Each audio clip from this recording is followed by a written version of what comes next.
नमो अरिहन्ताणं नमो सिद्धाणं नमो आयर्याणं नमो उवज्झायाणं नमो लोये सव्वसाहुणम् मङ्गलं भगवान् वीरो मङ्गलं गौतमो गणि मङ्गलं कुन्दकुन्दाद्यो जैनधर्मोऽस्तु मङ्गलम् सर्वमङ्गलमाङ्गल्यं सर्वकल्याणकारकं प्रधानं सर्वधर्माणां जैनं जयतु शासनं जैनं जयतु शासनम् अनन्तधर्मणस्तत्त्वं पश्यन्ति प्रत्यगात्मना अनेकान्तमयी मूर्तिर्नित्यमेव प्रकाशता।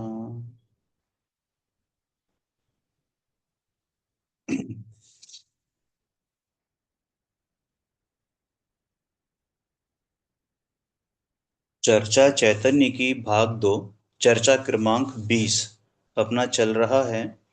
पेज नंबर है 256, 256 नंबर का पेज। बात आनी है क्रमबद्ध पर्याय की। कहते हैं सेकंड पैराग्राफ में है कि क्रमबद्ध पर्याय का तो टॉपिक ही बड़ा है कि एक पर्याय को दूसरी जगह रखे तो सारा द्रव्य ही नष्ट हो जाता है।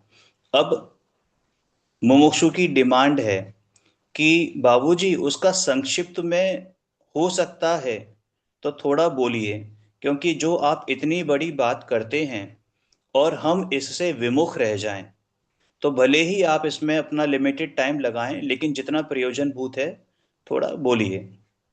बाबूजी कहते हैं कि पर्याय को इधर उधर कर सकता है का अर्थ ये हुआ कि इसको पर्याय को इधर उधर करने का अधिकार मिल गया। ठीक हो गया ना? नहीं, क्योंकि ये पर्याय स्वयं इसकी है, इसलिए ये उस पर्याय को इधर उधर कर सकता है, ऐसा इसको अधिकार है, ऐसा इसने माना। तो फिर ये कौन सी पर्याय को लाएगा? और हम्म। वर्तमान में जो पर्याय चल रही है वो तो चल ही रही है, लेकिन इसका मन संतुष्ट नहीं है कि मुझे तो ये दुख नहीं चाहिए, दीनता नहीं चाहिए, हीनता नहीं चाहिए, अज्ञानता नहीं चाहिए। हम्म। भैया आपने समझ लिया ये प्रकरण? हाँ। हाँ, नहीं हाँ। समझ में आया आपको? नहीं, मुझे तो समझ में आ गया। मैं मतलब कंफ्यूजन तो नहीं है, ऐसा पूछ रहा हूँ। नहीं नहीं, क्रमबद्ध पर्याय का हाँ। स्वरूप समझा रहे हैं, वो हमने पहले भी समझा ना आपको कि हम्म। द्रव्य की अनादि निरंतरता उसकी पर्यायों से समझी जाती है। ठीक है ना, अदानी अनादि निरंतरता को उसके पर्याय स्वरूप के भाव से समझाया जाता है। अब जिन पर्यायों के स्वरूप को ये कहते हैं मुझे नहीं चाहिए, तो पास्ट काल की नहीं चाहिए, फ्यूचर में नहीं चाहिए, वर्तमान में या प्रेजेंट काल की पर्याय इसको नहीं चाहिए, है ना। फॉर एग्जाम्पल, कि वो कहता है कि मुझे भविष्य में दुख नहीं चाहिए, तो दुख संबंधी पर्यायों को जब हम कट करेंगे, हटाएंगे, तो उन पर्यायों को कहाँ लेकर जाएंगे? कहीं तो, कहीं ना कहीं तो रखना ही पड़ेगा, कहीं ना कहीं तो रखना ही पड़ेगा ना। क्यों? क्योंकि वो अन्य द्रव्य में तो शामिल नहीं की जा सकती। बात समझे, 6 द्रव्य हैं, उन पर्यायों को अन्य द्रव्य में तो शामिल नहीं कर सकते।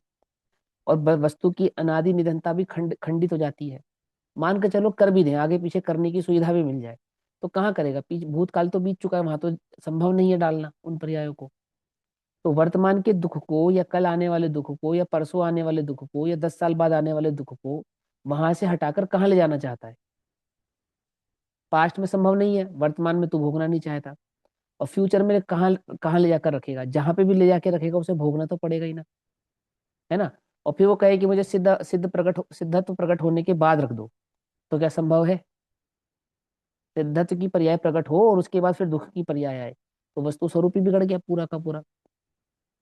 मैंने कुल मिला के ये बात है कि पर्याय को हटाने की सुविधा मिल भी जाए तो रखेगा कहाँ?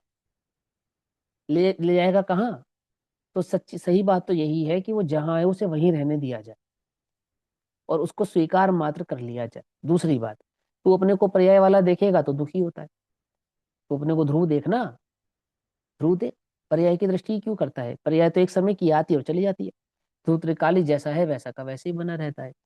तो क्रमबद्धता में दो बातें समझाएंगे। एक तो क्रमिक भाव से होती है, अपने स्वसमय पे होती है और उसमें फेरफार नहीं कर सकते हैं।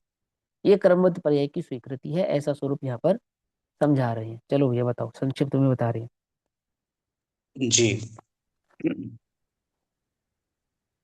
तो फिर उसको क्या करना पड़ेगा कि वो जितना पर्याय का रास्ता है, जहां ये चल रही हैं पर्याय, तो उन सारी पर्यायों को तो वो हटाएगा, क्योंकि उनको हटाने का, उलटफेर करने का इसको अधिकार मिल गया ना। हाँ, और उनको तो हटाएगा, और उनके स्थान पर अब कमी भी क्यों रखेगा? हाँ, फिर वो सिद्ध दशा ही जाएगा। हाँ, सिद्ध, जैसे आपने बताया वही चीज है ना, सिद्ध हाँ, दशा ही हाँ, जाएगा। ठीक है। अब जो पर्याय हटाई तो उनका क्या हुआ? वो तो आगे पीछे कभी आएंगी तो सही ना। हाँ, अब तो वो सिद्ध भगवान करेंगे मोह का अनुभव। तो पूछ रहे हैं हाँ, क्या सिद्ध भगवान करेंगे हाँ। मोह का अनुभव? सिद्धत्व की पर्याय के बीच में अगर उसको डालेंगे तो सिद्ध भगवान मोह का अनुभव करेंगे क्या? तो वस्तु स्वरूप में कहीं भी कोई गुंजाइश ही नहीं है। आप पर्याय के को हटाएं, वो गुंजाइश नहीं कर सकते। और उतना रिक्त स्थान कर देंगे तो द्रव्य का नाश हो जाएगा। समझे नहीं समझे? तो मैंने कुल मिला के ये है कि अनादि निरंतरता को स्वीकार करो, वस्तु की स्वयं समता को स्वीकार करो, तय समय की पर्याय के स्वकारक को स्वीकार करो। और उसमें क्या मत करो, मन उसमें फेरफार करने की गुंजाइश नहीं है, इसलिए फेरफार करने की बुद्धि धारण मत करो। अपने त्रिकाली का दर्शन करो, त्रिकाली का अनुभव करो, ऐसा। चलो। क्योंकि उसने उनको उस समय हटा दिया था, और वो सुख की पर्याय को वहां पर ले आया था। अब लेकिन वो हम्म। हटी है, आएगी तो कभी ना कभी। तो वो हम्म। नष्ट थोड़ी हो गई है, तो हम्म। वहां आएंगी। तो इसलिए भगवान सिद्ध मोही रागी द्वेषी होंगे। तो समझ गए ना? हट गए तो कहाँ जाएंगी, रहेंगी तो उसी द्रव्य में ना। तो वर्तमान से हटके आगे चली गई, पीछे तो संभव नहीं है जाना। तो आगे चली गई तो सिद्ध पर्याय के बाद अगर मोह आएगा तो कैसा बनेगा? तो सिद्धों के स्वरूप कैसा स्वरूप कहलाएगा? मैंने पूरा का पूरा वस्तु स्वरूप ही खंडित होता हुआ दिखाई देता है। आगे।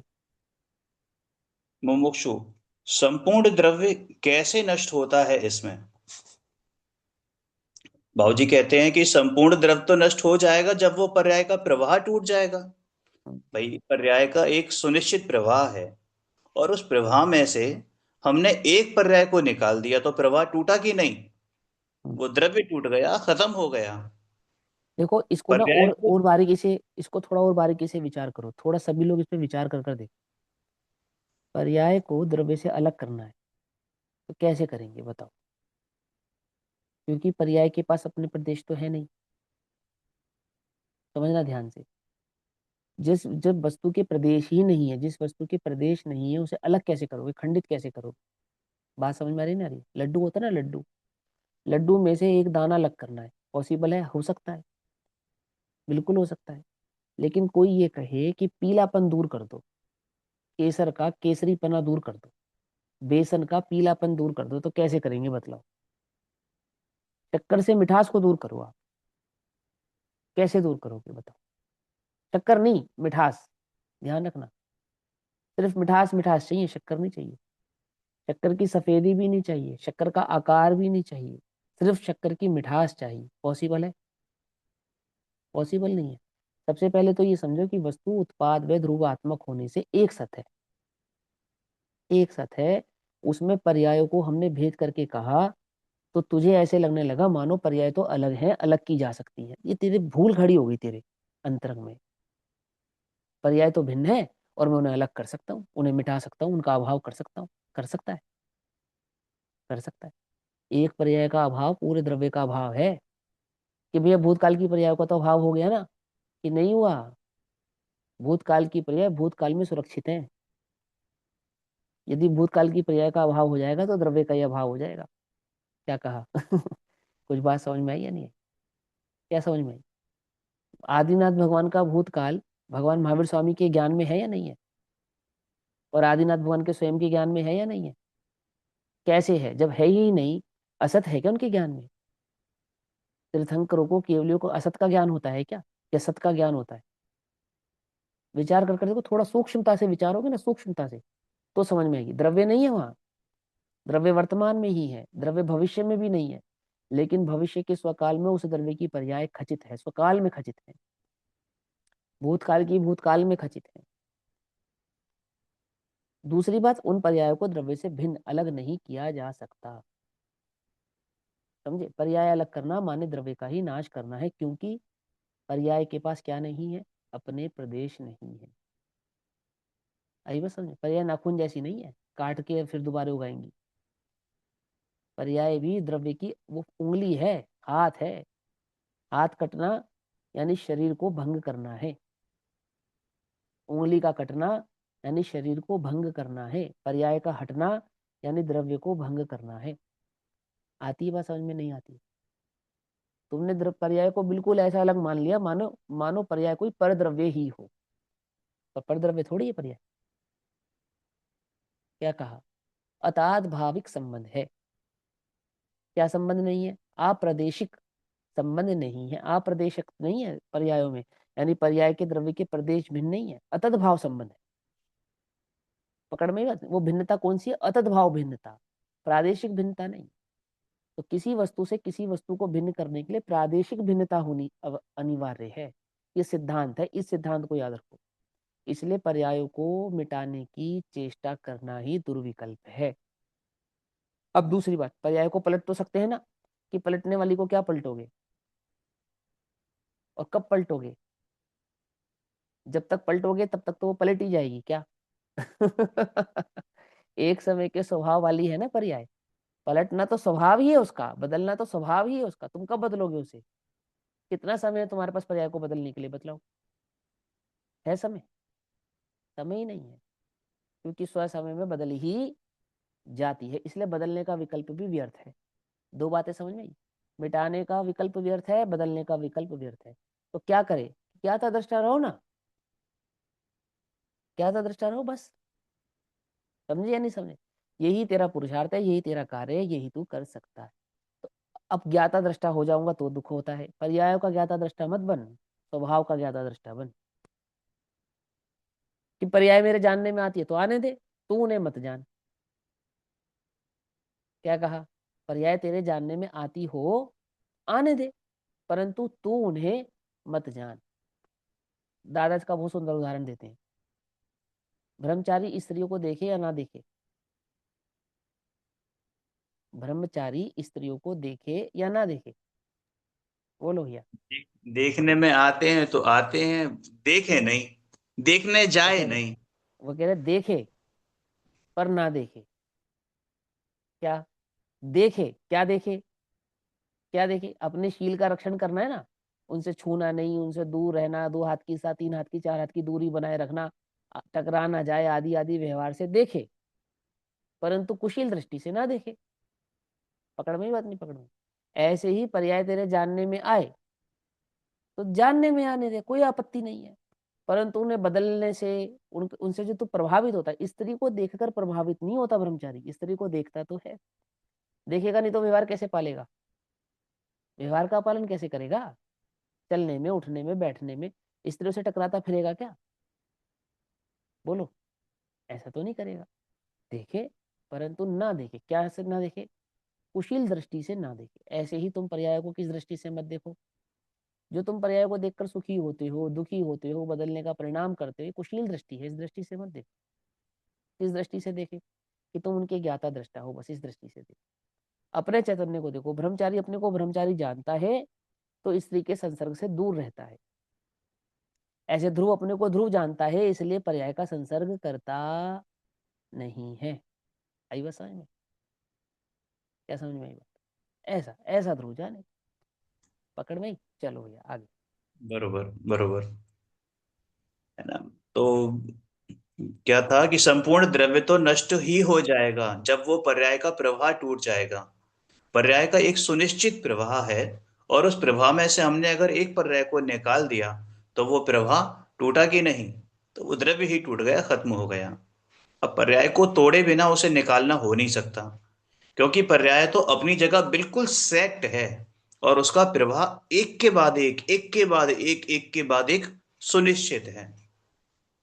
ये मानता है कि पर्याय इकट्ठी पड़ी हैं कि जो मेरी इच्छा हो उसे ले आऊं, तो कहते हैं कि भैया तू ला तो सही, तो फिर बाकी का क्या होगा, जो विकारी हैं उनका क्या होगा। क्योंकि ऐसा थोड़ी है कि तू कहेगा कि मैं सम्यक दर्शन, ना ना, सम्यक दर्शन से क्या होता है, मुनि बन जाओ। अरे मुनि से भी क्या होता है, अरिहंत हो जाओ। तो अरिहंत भी क्यों, फिर तो मैं सिद्ध ही बनूं ना। जब अधिकार मिल गया तो भैया सबको हटाओ और सिद्ध बन जाओ। तो सिद्ध दशा में उन पर्यायों को लाना पड़ेगा, क्योंकि वो तो वहां भी रहेंगी। ये आप एक्सप्लेन कर ही चुके हो पूरा। पर्याय के बिना तो मुमुक्षु, कुछ नहीं।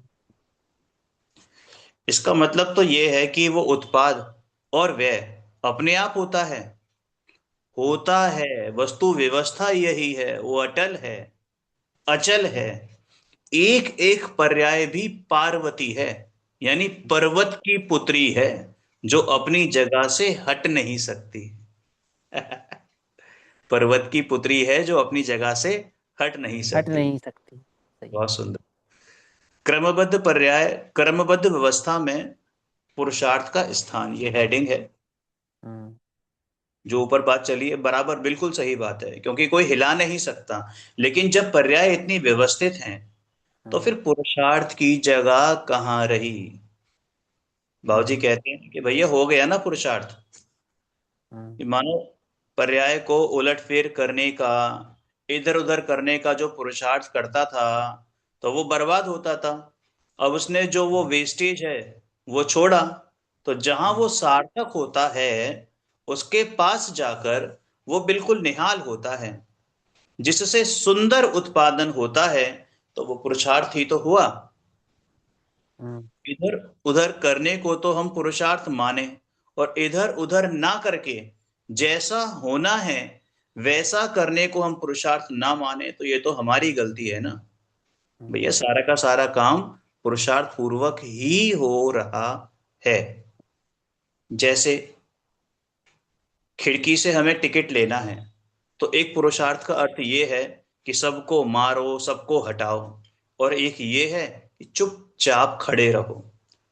तो अब ये समझता है कि चुपचाप खड़े रहना ये कोई मेरा धर्म है क्या, मुझे कुछ करना चाहिए। तो क्या वो पुरुषार्थ है कि नहीं है चुपचाप खड़े रहना। अरे कितना धीरज है उसमें, कितना उद्यम है उसमें चुपचाप खड़े रहने में, उतना क्रम पार करने में। अरे शांति रखना भी पुरुषार्थ है। अरे माने अशांति में अशांति, पुरुषार्थ है। हाँ जी। अशांति कर कर देख लो, मिल जाए टिकट तो बताना। अशांति कर कर देखो, टिकट मिल जाए तो बताना। अशांति करने वालों को टिकट नहीं मिलता, उनको तो जेल मिलती है। क्या समझे ना, मैंने जिन्हें पर्याय की स्वीकृति नहीं है उनके तो अनंत संसार खड़ा है। जैसे कर्मबद्धता की स्वीकृति नहीं है उसको तो अनंत संसार खड़ा है। जैसे कर्मबद्ध पर्याय की स्वीकृति है ना, स्वीकृति भवी है, भवी। भवी पुरुषार्थी है, और पुरुषार्थी के अनंत भव केवलियों ने भी नहीं देखे, भवी नहीं देखे। क्या समझे, अनंत पुरुषार्थ है।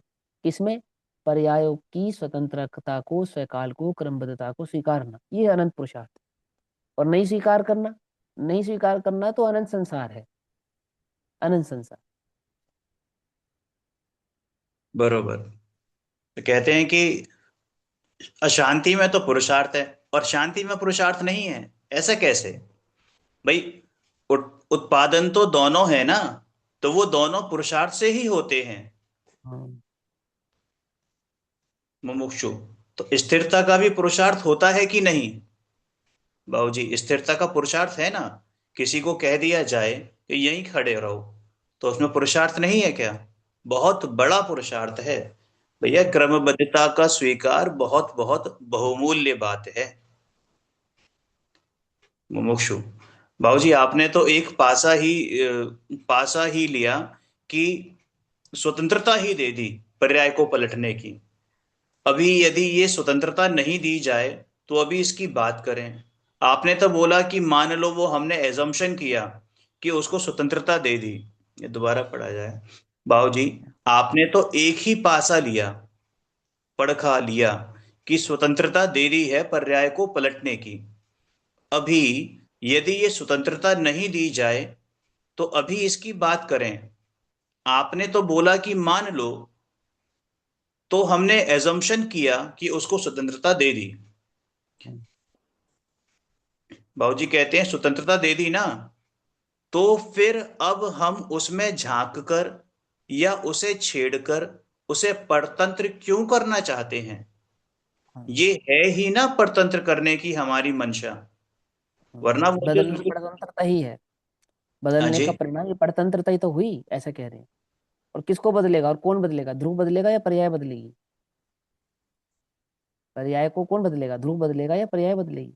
छूट दे दी, पर्याय बदलने की छूट मिल गई, तो किसे मिली है? ध्रुव को मिली है या पर्याय को बदलने की छूट पर्याय को मिली है? मिली किसे है? तो पर्याय के अधीन हो गई, क्योंकि ध्रुव तो अपरिणामी है। समझ में आते समझ में? तो परतंत्रता है ना? चलो। वरना वो जो बिल्कुल स्वतंत्र है, व्यवस्थित है, तो फिर हम उसको उसकी ओर देखकर या झांक कर बार बार उसकी ओर निगाह करके हम उसे परतंत्र ही तो करना चाह रहे हैं कि हम्म नहीं। ये हमारा मन है, और वो नहीं रुके, वो नहीं हो सकेगा, इसलिए अज्ञानी कष्ट पाएगा। पर्याय में उलटफेर करने का कष्ट यही रहा कि अब वो हो नहीं सकता। ये मानता है कि ये पर्याय मेरी है, तो कैसे नहीं होगी? वो तेरी है, तो तेरी शान इसमें है कि वो व्यवस्थित हो। घर की शान तो इसमें है। ऐसा नहीं कि इसको उठाकर वहां रख दो, उसको उठाकर वहां रख दो, ये तो पागलपन है। अरे घर की भी सेटिंग होनी चाहिए, तब वो सुंदर लगता है। और फिर इसे तो कभी फुर्सत मिलेगी ही नहीं। यदि उस एक पर्याय में उलटफेर करना शुरू किया, तो ये पर्याय तो अनंतानंत हैं। तो ये पूरी तरह से अनंत काल तक, अनंतानंत काल तक फंस गया। सही बात है। मतलब एक हम्म, को डिस्टर्ब किया तो वो अनंत पर्यायों को डिस्टर्ब करना पड़ेगा उसको। हो गई सबको होना, क्योंकि उसे जहाँ रखेगा वहां से जो पर्याय निकलेगी उसे कहाँ लेकर जाएगा? फिर है उसे भी समझे? कहीं लगेगा, फिर उसे उसे भी भी कहीं कहीं लगना है, लगेगा। उसे फिर भी काम कहीं यही रखेगा। है। पूरा का पूरा द्रव्य डिस्टर्ब हो जाएगा। समझे ना? माने बात तो यही है कि पर्याय को उसके हाल पर छोड़ दो। बिल्कुल। अब जैसे मेरे कई कक्ष हैं, एक द्रव्य कक्ष है, एक गुण कक्ष है, और एक पर्याय कक्ष है। तो पर्याय कक्ष बिल्कुल एकदम व्यवस्थित है, उसके तो दरवाजे ही बंद कर दो। और गुण भी वैसे ही हैं, गुणों में तो कोई बात ही नहीं है, उनमें कहाँ उलटफेर होता है। समझाने के मुमुक्षु लिए ना, द्रव्य में तीन कक्ष बनाए, द्रव्य के, गुण के और पर्याय के। तीन कक्ष नहीं है, एक सत है वो। सिद्धांत दिया है है वो ना? तो। एक सत है, हाँ। लेकिन वो समझाने के लिए आपको, ये तीन कक्ष हैं। तो बोले द्रव्य और गुण के कक्ष तो व्यवस्थित है ही, पर्याय के कक्ष भी अव्यवस्थित ही हैं। सॉरी, व्यवस्थित ही हैं। अव्यवस्थित मानना उन्हें भूल है। अव्यवस्थित तो तुम कर दोगे यदि तुम्हें छूट दे दी जाए। समझे नहीं समझे? और वो संभव नहीं है। देखो, ये पृथ्वी ये पृथ्वी पूरा एक घर है। वसुधैव कुटुंबकम है ना? ये पृथ्वी पूरा घर है। तो तुमने अपने घर से कूड़ा निकाला, अब कहाँ रखा? कहाँ सड़- रखा? सड़क पे। सड़क तुम्हारे घर का हिस्सा है या नहीं? सही बात है। समझे नहीं समझे? मेरी बात समझे ही ना? मैंने, वो पृथ्वी अगर पूरा आपका घर है, तो आप अपने घर से कूड़ा निकाल के कहाँ रखोगे? पकड़ में ही है। अब कोई कहे जो जहां पड़ा है उसको वहीं पड़ा रहने दो, तो ये कहना चाहते हो? ये तो हम तुम्हें उदाहरण देकर समझा रहे हैं कि यदि पृथ्वी पूरा तुम्हारा घर है, ऐसे द्रव्य गुण पर्याय वो पूरा तुम्हारा वस्तु का एक स्वरूप है। एक स्वरूप है। उसमें से जिस पर्याय को तुम हटाओगे उसको कहाँ ले जाके रखोगे? कहीं तो ले जाके रखोगे, पर में तो ले जाने की संभावना ही नहीं है। और स्व में ही रखोगे तो कहाँ रखोगे? और जहां रखोगे वहां से कुछ हटाना पड़ेगा या नहीं हटाना पड़ेगा? जिस स्थान पर, जिस काल में तुम उस पर्याय को रखना चाहते हो, जिस पर्याय को तुम नहीं चाहते हो, तो स्व उस काल की जो पर्याय है वो कहाँ जाएंगी? उन्हें भी तो कहीं ना कहीं रखना पड़ेगा। समझ में बात नहीं? समझे? और जब उस स्वकाल में तुम्हें भोगनी ही है, तो आज क्यों नहीं? आज क्यों नहीं? आई बात समझ में? तो कहते हैं, देखो, कर्मबद्धता तो आपको निर्भर करने के लिए है। अब मैं क्या करूं? अब पर्याय का बोझ भी उतर गया ना, तो दृष्टि मत कर। अब किसकी दृष्टि कर? अब बिल्कुल निश्चिंत होकर ध्रुव की दृष्टि कर। क्योंकि सबसे ज्यादा दुखी तू इन पर्यायों से ही हो रहा है, या तो द्रव्य पर्याय से, असमान जाति पर्यायों से। या विभावादि पर्यायों से, इनसे तो दुखी हो रहा है, इनकी दृष्टि मत कर, क्योंकि पर्याय की स्वतंत्रता समझाकर तुझे निर्भर करा है श्री गुरु ने, और वो काल्पनिक नहीं, वो वस्तु के स्वरूप में ऐसा ही निश्चित है, ऐसा ही सुनिश्चित है, ऐसा। लो भैया आगे। बरोबर। तो मतलब क्रमबद्ध के स्वीकार में द्रव्य दृष्टि आ गई, ये आई ना, हाँ। इसी से आती है। तो जो पर्याय को बार बार देखता है उसको फेरफार करने की दृष्टि बनी रहेगी। हम्म, हाँ, फेरफार करने की दृष्टि मिथ्या दृष्टि है। ये हम्म, उसका मिथ्या प्रयास है कि वो पर्याय को बार बार देखता है, क्योंकि हम्म। वो इसको इधर उधर करना चाहता है, अपने स्थान से हिलाना चाहता है, और वो अपने स्थान से हिलती नहीं है। ये आत्मा का जो सदन है ना, राजमहल, ये शान है उसकी। ये सचमुच द्रव्य की शान कि मेरी पर्याय ऐसी व्यवस्थित है कि उसमें तीन लोक तीन काल में कभी कुछ नहीं बदलना। अब हम उसे दीनता मानते हैं कि फिर तो पुरुषार्थ नहीं रहेगा, लेकिन भाई वो निहाल हो जाएगा, तुरंत आनंद को लेकर पुरुषार्थ उत्पन्न होगा। अब एक ही वस्तु बची है बस, उसी वस्तु में तन्मय हो जाएगा तो आनंद का जन्म होगा, क्योंकि उसी के भीतर आनंद ही आनंद है। पर्याय में तो ये था ही नहीं। वो तो मैली कुचैली, न मालूम कैसी कैसी चली आ रही थी, तो उससे क्या मिलने वाला था मुमुक्षु। पर बाबूजी, पर्याय दृष्टि छूटने के बाद गुण भेद के ऊपर भी तो दृष्टि जा सकती है। वो भी हाँ, जा, पर्याय है। तो उसको भी छोड़ पहली बात तो देगा। सुनो, गुण भेद भी पर्याय है, गुण भेद जैसी कोई चीज नहीं है। पर्याय के ही तीन टुकड़े हुए हैं यहाँ पर। पर्याय का एक टुकड़ा पर्याय माना, पर्याय का एक टुकड़ा गुण माना, पर्याय के एक टुकड़े को ध्रुव कहते हैं। समझे? अगर ध्रुव की दृष्टि नहीं है तो पर्याय की ही दृष्टि है, क्योंकि गुण भेद भी पर्याय का ही नाम है। सीधी बात ये है। ठीक है ना? आई बात समझ में? क्योंकि गुण की दृष्टि तो द्रव्य दृष्टि होनी चाहिए, गुण अभेद है ना, अखंड है ना, और पर्याय क्षणिक है। अन्वय सो गुण और व्यतिरेक। द्रव्य, व्यतिरेक सो पर्याय।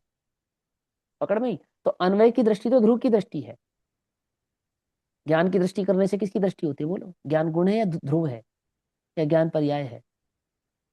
क्या है ज्ञान? तीनों ही जी, तीनों ही हाँ। मानते हैं, गुण ज्ञान भी है। में गेपना, ज्ञान में गेपना ये पर्याय है। ज्ञान का ज्ञानपना ये गुण भी है और ध्रुव भी है। ज्ञान सामान्य को ध्रुव कहते हैं। आविर्भाव, ज्ञान सामान्य का आविर्भाव, इसको ध्रुव का आविर्भाव कहा या नहीं कहा? बोलो, कहा या बरोबर। नहीं कहा? और ज्ञेय स्वभाव का प्रादुर्भाव, तो इसको पर्याय का प्रादुर्भाव कहा या नहीं कहा? ये कहाँ हुए? गुण में हुए, ध्रुव में हुए, या पर्याय में हुए? हुए कहाँ? पर्याय में हुए ना। बात समझ में आ रही नहीं आ रही है? तो वो गुण भेद भी वास्तव में पर्याय दृष्टि ही है। ज्ञान दर्शन सुख फिरी ऐसा दृष्टि करना, ये भी पर्यायात्मक ही भेद है। ऐसा। चलो आगे। आज जो चर्चा हुई थी उसमें भी तो ये चीज आई थी ना, कि जैसे अंश है, ये तीनों की अंश अंश ही माना है, और वो तीनों का अखंड रूप एक अंश ही हो गया। अंश, जैसे पर्याय अंश अंश, अंश। आज की का अंश की चर्चा तो नहीं है अभी आज। नहीं नहीं, ध्यान नहीं दोपहर है अभी। आपसे जो बात हुई थी, मतलब उनसे भाई साहब से, अभय कुमार जी से जब हाँ बात हाँ हुई, हाँ हाँ हाँ, उसमें हाँ। अंशी, वही सेम चीज चली थी कि भाई वो भी तो अंश ही माना उसको, एक अगर उसको लेते हैं खंड को तो वो अंश ही आ जाता है। अंश है तो अंशी का ही होगा ना। हम्म। ये कह रहे हैं। तो गुण है तो द्रव्य का ही होगा ना। तो ऐसा वो ऐसा समझा रहे हैं। तो कहने की, तो वो कोई, तो ये भी कहा जा सकता है पर्याय है तो द्रव्य की होगी ना, गुण की ही होगी ना, है ना? तो वहां तो बस इतनी सी बात समझाना है कि जो व्यतिरेक पना है, क्षणिक पना है, उसकी दृष्टि नहीं करना। और पर्याय से छूटता है तो ध्रुव की ओर दृष्टि ही जाती है। वो अगर गुण भेदों में अटक जाएगा तो गुण भेद भी पर्याय दृष्टि ही समझना चाहिए। कोई अन्य दृष्टि वो चीज नहीं है। दो ही है, द्रव्यार्थिक और पर्यायार्थिक, दो संबंध है। तो गुण भेद भी पर्यायार्थिक के खाते में जाते हैं। उनका बीच का कोई रास्ता नहीं है उसमें, कि एक द्रव्य दृष्टि, एक पर्याय दृष्टि और एक गुण दृष्टि, ऐसा नहीं है। गुण दृष्टि नहीं होती है, पर्याय दृष्टि होती है, द्रव्य दृष्टि होती है। तो गुणों की दृष्टि भी पर्याय दृष्टि ही समझना चाहिए, ऐसा। चलो आगे। बरोबर। तो कहते हैं कि हाँ, जा सकती थी। क्वेश्चन था कि पर्याय दृष्टि छूटने के बाद गुण भेद के ऊपर भी तो दृष्टि जा सकती है। तो उत्तर दिया कि हाँ जा सकती है, तो उसको भी छोड़ देगा, क्योंकि उसे मिला कहाँ से? उधर जो उसका इष्ट था उसकी उपलब्धि हुई नहीं, तो वो उसको छोड़ देगा। इसमें इन गुणों को गिना थोड़ी जाता है, गुणों को तो आम की तरह चूसा जाता है। वो सारे के सारे गुण इकट्ठे कैसे हों कि वो एक द्रव्य को मैं देखूं तो सब इकट्ठे हो जाते हैं। एक द्रव्य को देखें तो सब इकट्ठे हो जाते हैं, सब इकट्ठे पड़े हैं। और मैं अलग अलग देखूंगा तो एक भी नहीं आएगा, खाली विकल्प का धुआं होकर रह जाएगा। ये विकल्प आत्मानुभव का धुआं करने है की ही। पद्धति है। विकल्प का धुआं है ही वो। अनंत गुणों को जानने की चेष्टा विकल्प का धुआं ही है, और कुछ नहीं है, विकल्प ही है। समझे? पहली अनंत को जानने की सामर्थ्य नहीं, पहली बात। दूसरा, तेरे ज्ञान का ज्ञ नहीं बनेंगे, विषय नहीं बन सकते। तीसरा, लक्षण से लक्ष्य की प्राप्ति होती है। लक्ष्य क्या है? गुणों को जानना लक्ष्य है या आनंद करना लक्ष्य है? तो गुणों को जानने से आनंद नहीं होता, ध्रुव को जानने से आनंद होता है। तो आनंद की प्राप्ति नहीं होनी तो क्या क्या है उसमें? शक्कर का स्वाद अलग लो, रसगुल्ले का स्वाद अलग लो, तो कैसे रसगुल्ले का स्वाद आएगा? बोलो जरा। रसगुल्ले का स्वाद अलग लो और शक्कर का स्वाद अलग लो, आ सकता है? संभव है? नहीं है संभव। संभव, उसको अभेद करके स्वाद लो तो शक्कर का स्वाद कोई नहीं कहता, उसे रसगुल्ले का स्वाद कहता है। ऐसे ही ज्ञान का, सुख का, वीर्य का, भोग का आनंद लेना है? बोले हाँ लेना है। बोले ध्रुव का आनंद कर। ध्रुव के आनंद में किसका आनंद है? अनंत गुणों का आनंद है। अनंत गुणात्मक है ना वो, अकेला नहीं है, अनंत गुणात्मक। ऐसा। चलो आगे। बरोबर। तो कहाँ उसके टुकड़े करो? जो अखंड है उसको अखंड अनुभव करो, उसमें मिल जाएगा। टुकड़ों में क्या मिलता है? इसलिए गुण भेद के भी विकल्प नहीं है और पर्याय के भी नहीं है, दोनों छूट जाते हैं। अब प्रश्न आया कि बद्ध क्यों कहा, मतलब क्रमबद्ध। तो बाबूजी कहते हैं क्रम नियत शब्द है शास्त्र का, और उसका जो हिंदी है वो बद्ध है। बद्ध का अर्थ ये कि वो बंधी हुई है, बंधे हुए क्रम में चलती है। बंधा हुआ क्रम माने जिस समय होना है उस समय होती है। प्रश्न। अनुसयुति से रचित, है ना? क्रमबद्ध, क्रम नियमित, उसको क्रम नियमित कहा, माने जिसके बाद जो होनी है उसके बाद वही होती है, और अपने स्वकाल से ही होती है। ऐसा। चलो। बंधे हुए, एक हाँ। 47 नयों में आया, एक अकाल से भी होती है। हाँ जी। आया है ना अकाल? अकाल में। अकाल। हाँ, अकाल नय आया ना। तो वहां पर्यायों के संदर्भ में आया कि स्वकाल से भी होती है और अकाल से भी होती है। तो होती है या नहीं होती है? वहाँ अकाल का मतलब ये है कि जहाँ पे काल की जहाँ अपेक्षा नहीं है। जहाँ बस। चार समवाय की अपेक्षा चार है। समय नहीं, वहां पे काल, काल नई की अपेक्षा नहीं है, बस। नयों में काल नई की अपेक्षा नहीं है। गुरुदेव के ये प्रवचन था 47 नयों पे, जब गुरुदेव ने प्रवचन किया ना, काल अकाल नय पे प्रवचन किया, और गुरुदेव ने समझाया कि अकाल नय माने काल नय की मुख्यता नहीं है। ऐसा। माने उस पर्याय के होने में जब काल की मुख्यता से चर्चा नहीं की, तो उसको अकाल नय कहा। नहीं तो जिस फिर नय में, किसकी अपेक्षा से चर्चा की वहां पर? अन्य नयों से, 47 नयों में काल नय की अपेक्षा से चर्चा करे तो काल नय, और काल नय की अपेक्षा से चर्चा ना करे तो अकाल नय, ये अकाल नय कहलाता है। बस सिंपल सी बात है। किसी अन्य नय की अपेक्षा से चर्चा की, बट काल नय की अपेक्षा से चर्चा नहीं की, ये भी एक प्रकार का नय। बोले सुनो, नहीं, देखो फॉर पहले तो एग्जाम्पल। हमने अरे फॉर ऐसा। एग्जाम्पल, वर्तमान की सम्यक दर्शन पुरुषार्थ पूर्वक प्रकट होता है या नहीं होता है? इसको अकाल नहीं कहते। और सम्यक दर्शन स्वकाल में प्रकट होता है, इसको काल नहीं कहते। अब बताओ, अब पूछो क्या प्रश्न है। आपने क्या बोला? पुरुषार्थ पूर्वक प्रकट होता है, तो इसे हाँ, हमने ये अकाल अकाल है, नहीं कहा। इसको तो फिर अकाल नहीं इसमें कहते। वही तो पुरुषार्थ भी तो समवाय का ही पार्ट है ना। अरे पुरुषार्थ भैया, अभी किसका नयों पार्ट की है? चर्चा चल रही है दीदी, अभी नए की चर्चा चल रही है। ठीक। अभी नए की चर्चा चल रही है। फिर ये काल ने और अकाल ने का स्वरूप जब गुरुदेव ने समझाया, तो इसी का आश्रय लेकर दादा ने इसको समवायों पे घटित करके बतलाया, इसी भाव को। और फिर दादा ने इसी अपेक्षा से सिद्ध किया कि अकाल मृत्यु नहीं होती। अकाल जो शब्द आया है तत्वार सूत्र में, वो इस अपेक्षा से आया है कि वह काल की अपेक्षा से मृत्यु को ना कहना ही अकाल मृत्यु है। ऐसा। आई वो समझ में? उसको फिर समवायों पे घटित करके बताया, ये नयों की अपेक्षा से। तो स्वसमय में होती है, इसको कहते हैं काल नय। और समय से आगे पीछे होती है, इसका नाम अकाल नय। बोले नहीं, इसका नाम अकाल नय नहीं। पर्याय को काल की अपेक्षा से ना कहकर, क्योंकि पर्याय कई काल की अपेक्षा से जाती है, समझना ध्यान से। पर्यायों की चर्चा होती ही काल की अपेक्षा से है, काल सापेक्ष ही होती है। एक समय की पर्याय कहना ये काल सापेक्ष था, स्वसमय की पर्याय कहना ये काल सापेक्ष था, जिस समय होनी है उस समय ही होना समय ये काल सापेक्ष था। लेकिन जब हम उन्हीं पर्यायों को काल की अपेक्षा से ना कहकर पुरुषार्थ की अपेक्षा से कहें, तू करेगा तो होगी, तू करेगा तो होगी, तू अभी कर तो अभी होगी।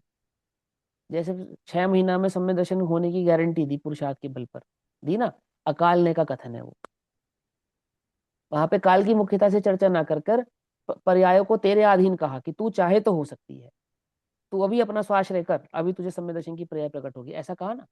तो जहाँ पुरुषार्थ की अपेक्षा से ये बात कही, वो क्या हो गया, वो अकाल ने हो गया, ऐसा समझा रहे हैं। ठीक, चलो आगे। बरोबर। बंधा हुआ क्रम माने जिस समय होना है उस समय होती है, तो क्या वो जुड़ी हुई नहीं है? क्रमबद्ध माने बद्ध क्रम, यानी क्रम नियत, ये शास्त्र का शब्द है। क्रमबद्ध का जो अर्थ है कि ये पर्याय बद्ध क्रम में चलती है, माने बंधे हुए क्रम में चलती है, एक के बाद एक चलती है, तो ये सिर्फ क्रम हुआ। लेकिन क्रमबद्ध वो लेकिन वो बद्ध क्रम वो होता है कि उसमें फर्क भी नहीं पड़ता, यानी जो आने वाली है वही आएगी, दूसरी नहीं आ सकती। और आने में समय नहीं लगेगा। ये बद्ध का मतलब होता है सटा हुआ।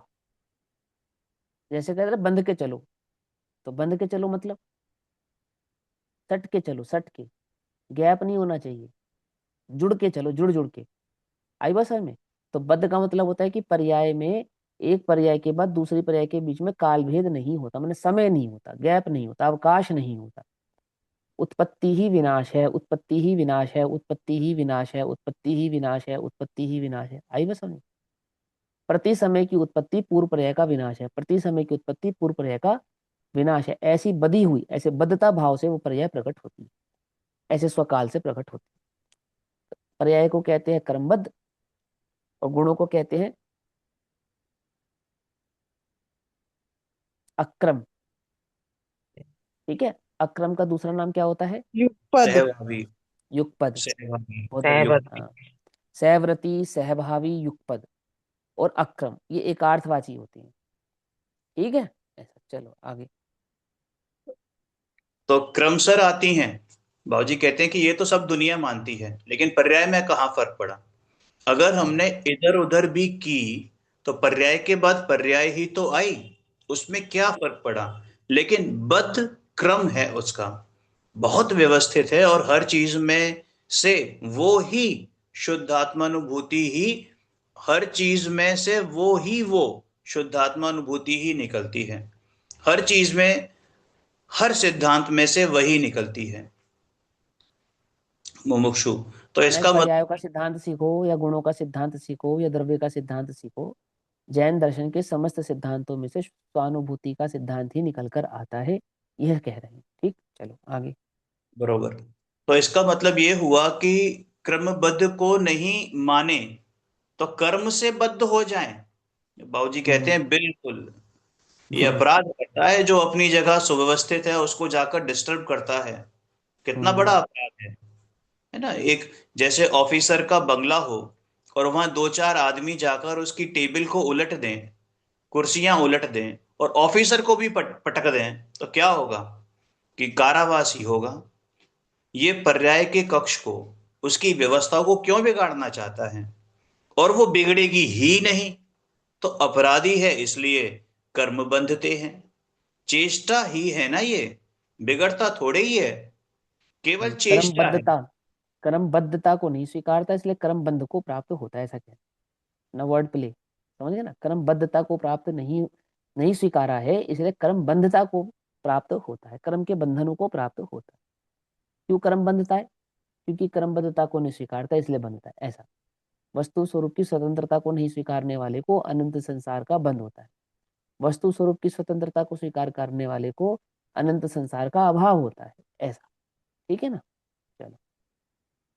केवल चेष्टा है ये, मिथ्यात्व में भी, मिथ्या ज्ञान में भी और मिथ्या चारित्र में भी केवल चेष्टा है।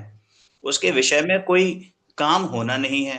और चेष्टा का अपराध माने इंटेंशन, इंटेंशन का अपराध, यानी प्रयत्न करता है पर सफल नहीं होता, क्योंकि नीयत अच्छी नहीं है ना, इंटेंशन खराब है। कोई बहुत बड़ी भीड़ हो, उसमें से बंधे पुरुष एक बंधे एक रागादिक अशुद्ध उपयोग सो। समझे ना? बंधने का क्या कारण है? उपयोग की अशुद्धता ही एकमात्र जीव के बंध का कारण है। बंधे एक रागादिक अशुद्ध उपयोग सो। इंटेंशन यानी उपयोग की अशुद्धता, ये आई बात समझ में? तो वहां जब उपयोग की अशुद्धता समझाते ना, तो उपयोग ज्ञानात्मक, श्रद्धात्मक, चारित्रात्मक, वो तीनों एक उपयोग है। समझ में आई बात? नहीं समझ में? क्या समझे? ये जो उपयोग है, उपयोग कैसा है? ये उपयोग मात्र ज्ञानात्मक नहीं है, ज्ञानोपयोग। ये ज्ञानोपयोग श्रद्धात्मक और चारित्रात्मक गर्भित है।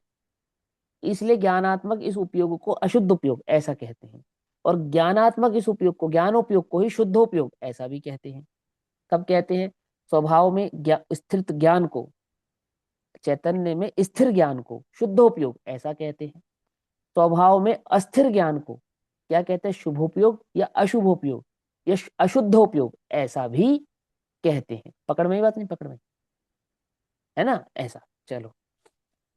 अब जैसे कोई बहुत बड़ी भीड़ हो, उसमें से पुरुष भी निकल रहे हो और स्त्रियां भी निकल रही हो, है ना, बहुत बड़ी भीड़ है, तो ऐसे ठसा देखो, ठसा ठस निकल रहा हो एक दूसरे को छूकर, तो वहां हाँ कौन किसको दोष देता है?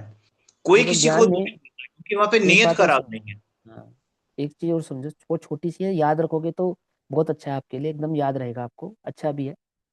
उपयोग माने ज्ञानोपयोग, दर्शनोपयोग, ये तो सभी को पता है ना। ज्ञानोपयोग, दर्शनोपयोग, ज्ञानोपयोग, है ना? इसी उपयोग को जब चारित्र की मुख्यता से कहते हैं, तो बनता है शुद्धोपयोग या अशुद्धोपयोग। और इसी उपयोग को जब श्रद्धा की मुख्यता से कहते हैं, तो बनता है शुद्ध परिणति और अशुद्ध परिणति। क्या समझे? मिथ्या दृष्टि की परिणति भी अशुद्ध है, उपयोग भी अशुद्ध है, परिणति भी अशुद्ध है। पकड़ में ही बात? क्यों? क्योंकि उसको श्रद्धा के लेवल पे भी सम्यक दर्शन प्रकट नहीं है, और चारित्र तो उसका अस्थिर है ना? सम्यक दृष्टि के साथ क्या है? सम्यक दृष्टि आत्मानुभूति के काल में शुद्धोपयोगी, और आत्मानुभूति के आगे पीछे शुद्ध परिणति वाला। तो शुद्ध परिणति में किसकी मुख्यता थी? वहां चारित्र की मुख्यता नहीं, वहां पे श्रद्धान की मुख्यता है। चारित्र भी गर्भित है, कषाय का अभाव भी है, लेकिन वहीं यदि वो स्थिर स्वभाव हो जाए, वहीं आत्मा में अनुभव करने लगे, चारित्र गुण की पर्याय है ना अनुभूति। क्या समझे? स्थिरता की पर्याय है ना। उसको ज्ञान की पर्याय भी कहते हैं, उसको श्रद्धा की पर्याय भी कहते हैं, उसे चारित्र की पर्याय भी कहते हैं। वास्तव में तो वो पूरे आत्मा के अखंड एक पर्याय है। जानता ज्ञान है इसलिए ज्ञान की पर्याय कहते हैं, स्थिरता के बिना नहीं होते इसलिए चारित्र की पर्याय कहते हैं। समझे? तो उसे कहते हैं शुद्धोपयोग, उपयोग की शुद्धता। नाम है, उसी एक उपयोग को अलग अलग नाम मिलते हैं। कभी तो चारित्र की मुख्यता से नाम प्राप्त करता है, कभी तो श्रद्धा की मुख्यता से नाम को प्राप्त करता है। कौन? वो एक उपयोग। कभी कषाय के अभाव से, और कभी शुद्धोपयोग के सद्भाव से, आत्मानुभूति के सद्भाव से। एक ही उपयोग के नाम बदलते रहते हैं। अभी हमारा उपयोग क्या कहलाता है? ज्ञानोपयोग। ये ज्ञानोपयोग मिथ्या ज्ञानोपयोग है, सम्यक ज्ञानोपयोग है, कि मिथ्यात की अपेक्षा से अशुद्ध उपयोग है, अशुद्ध उपयोग। मिथ्या दृष्टि के उपयोग को क्या कहते हैं? अशुद्ध उपयोग। सम्यक दृष्टि के उपयोग को क्या कहते हैं? शुद्ध उपयोग। पकड़ में ही बात? नहीं पकड़ में? फिर शुद्धोपयोग में भी दो भेद करते हैं, शुद्ध परिणति और शुद्धोपयोग। आती है बात समझ में? नहीं आती है? तो बंधने का एकमात्र कारण कौन है? बंधे एक रागादिक अशुद्ध उपयोग सो। इंटेंशन। इंटेंशन कौन सी इंटेंशन? कि तुम्हारे ज्ञान में जो निर्णय है, वो तुम्हारा इंटेंशन है। क्या निर्णय है? कि मैं पर में कुछ कर सकता हूँ, पर्यायों में फेरफार कर सकता हूँ, पर पदार्थ मुझे सुखी दुखी कर सकता है, मैं पर से सुखी दुखी होता हूँ। ये जो तेरा इंटेंशन है, ये तेरे बंध का कारण है।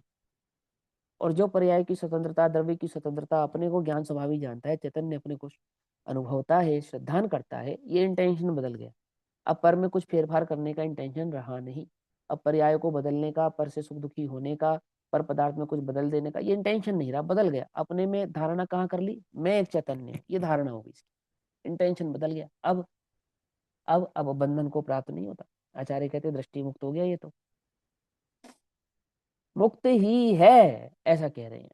अब इसकी सारी क्रिया कौन सी क्रिया है? बंध की क्रिया नहीं है और दाई की क्रिया भी नहीं है। अब इसकी सारी क्रिया क्या होगी? शाय की क्रिया होगी। याद है? माने शय को प्राप्त हो रहा है, निरंतर शय को प्राप्त हो रहा है। कौन? ज्ञानी। और अज्ञानी निरंतर बंध को प्राप्त हो रहा है ना। ये इंटेंशन ऐसे समझा रहे हैं। चलो भैया अब बताओ इसको आगे क्या कहते हैं। नहीं, बराबर, ये दृष्टांत दिया है कि जैसे एक छोटी सी सकरा सकरा रोड हो और बहुत सारी भीड़ हो, तो सब सट सट के निकलते हैं, स्त्रियां भी पुरुष भी, सब सट सट के निकलते हैं, एक दूसरे को छूकर निकलते हैं। तो वहां कौन किसको दोष देता है? कोई दोष नहीं देता, क्योंकि नीयत खराब नहीं है। माने मुझे बस निकलना है, नीयत खराब नहीं है। और यदि ऐसा ही वो किसी दूसरे समय पे करे, जहां खुला सा मैदान हो, खुला बाजार हो, तो वहां चप्पल पड़ जाएंगी। अब एक स्त्री को कोई बदनीयत पुरुष हाथ लगाता है और एक डॉक्टर पूरा का पूरा इन्वेस्टिगेशन करता है, तो अपराधी कौन है? भाई, डॉक्टर पूरा इन्वेस्टिगेशन करता है फिर भी निरपराध है, मुमुक्षु। तो मतलब पर्याय की व्यवस्था को बदलने की नीयत खराब है, कि बिल्कुल नीयत खराब है, क्योंकि वो होती ही नहीं है। होती नहीं है तो इसे करना नहीं चाहिए। ये स्वयं अपनी व्यवस्था बिगाड़ता है, अपने घर की व्यवस्था बिगाड़ता है ना, इसलिए ये अपराधी है। सारे जीव सारे जीव लोक की व्यवस्था को बिगाड़ना चाहता है, मुमुक्षु। जो खुद का बिगाड़ेगा तो वो पूरे जीवलोक का बिगाड़ेगा। एक छोटी सी दिखने वाली गलती के पीछे कितनी गलतियों की बौछार लगी है मालूम नहीं पड़ता। अपराध के पीछे अपराध होता है। अपनी पर्याय को फेरफार करना चाहा तो पूरे विश्व की व्यवस्था। पूरी एक से विश्व की व्यवस्था को बदलने चाह कर हाँ, पूरे क्या विश्व बुद्धि है? को पराधीन मानता है। जड़ चेतन सबको पराधीन कर दिया। बाबूजी, ये तो महासिद्धांत है। बिल्कुल, ये महासिद्धांत है, सब महासिद्धांत है। जैन दर्शन में सभी महासिद्धांत ही है। एक एक सिद्धांत महान है, कोई छू नहीं सका उसको, कोई विचार नहीं कर सकता। उसमें क्या है? अपनी पर्याय कैसे भी करो बस हो गया। उसमें पर्याय में क्या दिक्कत है? कैसी भी लाओ, कैसी भी ले जाओ, कहीं रखो। अरे तुम्हारी इच्छा हो जिसे आने दो, तुम्हारी नहीं हो मत आने दो, सीधी सी बात। सबको समझ में बैठ जाती है कि हाँ, बात तो ठीक है। जब अपनी है तो फिर क्या है? अपनी है, अपनी व्यवस्था है घर में। फिर भी कोई बच्चा है, अगर गड़बड़ करता है तो उसको चपत पड़ती है कि क्या करता है, क्यों बिगाड़ता है? ये तो व्यवस्था को बिगाड़ता है ना, बिगाड़ना है। उधर झांकना ही व्यवस्था खराब करना है, झांकना ही व्यवस्था खराब करता है। तुमने देखा क्यों आखिर? किसके लिए देखा?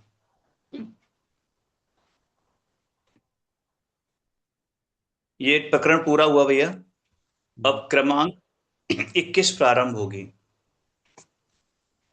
किस संदर्भ पढ़ू? में है ये? हाँ पढ़ो, कारण संदर्भ शुद्ध तो पर्याय। कारण शुद्ध पर्याय। बहुत बढ़िया। कारण शुद्ध पर्याय पढ़ो, थोड़ा पढ़ो, कोई नहीं, समय है, 2 मिनट पढ़ो। क्रमांक 21।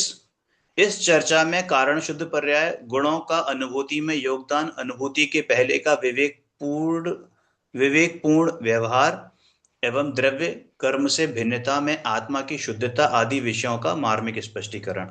मुमुक्षु। बाबूजी, कल एक प्रश्न आया था, उसी के अनुसंधान में पुनः प्रश्न है कि त्रिकाली ध्रुव तो अकार्य कारणत्व का धारक कहा है, तो फिर श्रद्धा और ज्ञान की पर्याय की परिपूर्णता का असली कारण कौन है? तो जो कुछ प्रश्न का उत्तर दिया गया था उससे ज्यादा स्पष्टीकरण हो जाए कि असली कारण कौन है। जैसे उपादान तो बता दिया, और उपचार से कारण परमात्मा बताया था, फिर भी थोड़ा सा और। तो बाबूजी कहते हैं कि पर्याय का असली कारण तो पर्याय ही होती है। शुद्धात्मा अभिमुख पर्याय ही असली कारण यानी कि उपादान कारण है। उसी तत्समय के की योग्यता कहते हैं षट इसको। कारकों से अशुद्धात्मा, बिल्कुल। इसको तत्समय की योग्यता कहते हैं, ठीक है। लेकिन ये सिर्फ समझाने की अपेक्षाएं हैं, ठीक है ना। पहला निर्णय तो ये करो कि पर्याय ध्रुव के द्रव्य के बिना तो है नहीं, है ना। वो इतनी ऐसी स्वतंत्र तो है नहीं कि द्रव्य को छोड़ के कहीं भाग रही है, बाहर जा रही है, उचक रही है। समझे या नहीं समझे? जैसे बच्चा माँ का हाथ छुड़ा के भागता है, ऐसे पर्याय द्रव्य का हाथ छुड़ा के नहीं भाग सकती। बात समझ में आती है नहीं समझ में आती है? बच्चा माँ का हाथ छुड़ा के भागता है या नहीं भागता है? पर्याय भी भागती होंगी ऐसे ही। ऐसे नहीं भागती। भाग सकती है? नहीं भाग सकती है। फिर भी तीन उपादान कारणों की चर्चा यहाँ पर होगी, जिसमें मूल उपादान कारण तत्समय की योग्यता को कहा जाएगा, त्रिकालीय उपादान कारण द्रव्य को कहा जाएगा, अनंतर पूर्ण क्षणवर्ती उपादान कारक पुरुषार्थ को कहा जाएगा, और तत्समय की योग्यता वो पर्याय के कारक को कहा जाएगा। पर्याय की स्वतंत्रता उसका कारक है, ऐसा कहा जाएगा। ऐसे तीन प्रकार से उपादान कारणों की चर्चा यहाँ चलेगी, तो विस्तार से हम समझेंगे। अभी तो समय हुआ, तब तक के लिए सभी को जय जिनेन्द्र। ओम नमः सिद्धेभ्य। अरे, संयोग की बात है भाई। ये चर्चा आज ही हुई है और आज ही बाबूजी ने वो चीज ले ली। हाँ, बस यहाँ पे ये समझना है कि प्रवचन सार की 100 नंबर की गाथा में अनंतर पूर्ण क्षणवर्ती पर्यायों का कोई संबंध नहीं है। उस संदर्भ में वह बात नहीं हो रही। अनंतर पूर्ण क्षणवर्ती पर्यायों की चर्चा सिर्फ और सिर्फ पुरुषार्थ के संदर्भ में की जाती है। ठीक है ना? जब पुरुषार्थ समझाएंगे ना, तो हाँ अनंतर पूर्ण क्षणवर्ती पर्यायों से वो उस पुरुषार्थ को समझा। वो मैं जब कल कक्षा लेंगे ना वहां पे, जब वहां विस्तार से समझाऊंगा उसको। चलो, ओम नमः सिद्धे। निज निधि निज में बताई यह अनंत उपकार है, उसके लिए जिन वाणी माँ को वंदना शत बार है, वंदना शत बार है। नमो अरिहंताणम, नमो सिद्धाणम, नमो आयर्यणम।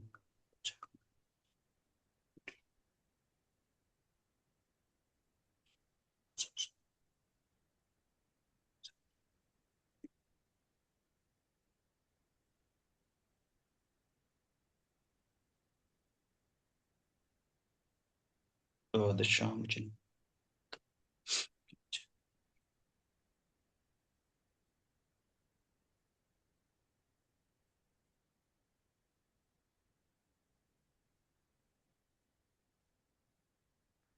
जय जिनेन्द्र सभी को।